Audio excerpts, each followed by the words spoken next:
now to Day to Night with Matt White. Good evening and thanks for joining us. The home insulation scandal is going from bad to worse. Today, industry leaders told a Senate inquiry into the federal government scheme that dodgy insulation had been used in up to 400,000 homes. Well, now the pictures and the story that will shock you even more. Toddlers helping to install the bats. Lynda Kinkade has this exclusive report. It's not a foreign child labour camp, but an Australian suburban home. The children are there is atrocious. Working under Peter Garrett's home insulation scheme. I can't even fathom anyone doing it, you know, with children. Barefoot, an 8-year-old boy drags a bag of insulation bats across the hot roof. This is the bit that actually really shocked me. A man head-to-toe in protective clothing, working alongside. He's obviously got the thought to protect himself, but hasn't worried about the child. Do you think it'd be okay to have kids on the roof when things are being installed? Is that pretty safe? You gotta go and ask my boss.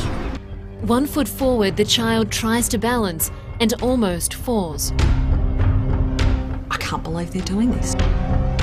Pulling along a bat, he steps onto a piece of plastic, almost sliding down.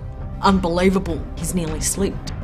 They're one little step away from a tragedy. A worker emerges again with complete disregard for the child. So you're confident in the people that work for you, that they're up to scratch? Not really. You're not confident? To be honest, no. The hazardous materials and toxic chemicals are irritating. There he is, he's wiping his chin and scratching, you know, at his face and his arms.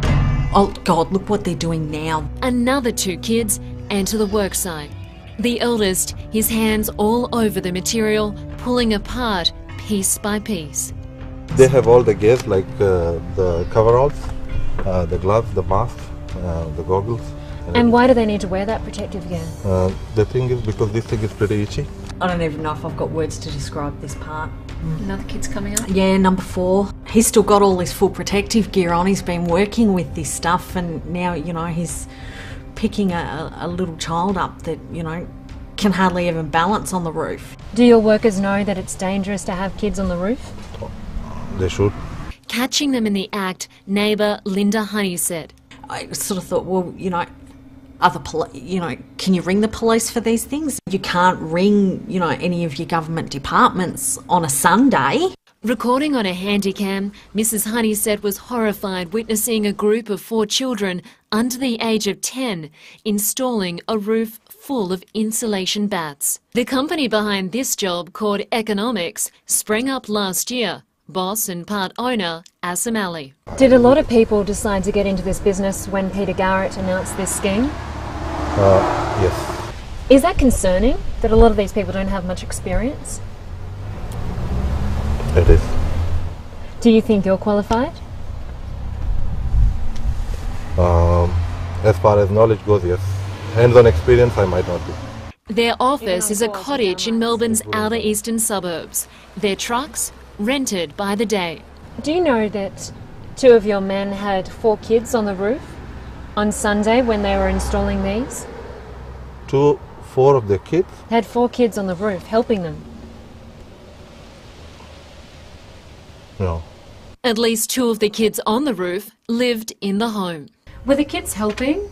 No, not at all, not at all. Their father, Raymond Ali Khan, says the workers turned up Sunday morning after a brief phone call the night before. The kids just went over there and came down. Just they wanted to see how is the roof. Do you know what sort of chemicals are in those insulation bats? No idea. Unlike Europe, there's little regulation here over where the insulation bats are imported from. Those from Asia and America can contain formaldehyde, a chemical linked to cancer of the throat and sinus. Overseas suppliers have flooded the market with inferior products ever since the scheme began. You wouldn't believe I've bought these bags for $100 each from the black market. Do you think the government would be surprised to hear that there's a black market? They know about it. They know about it? I've complained about this so many times. What's been their response? I said, well, this is it. What can we do? The Polyester Insulation Manufacturers Association has tested 20 products and all of them failed to meet expected standards.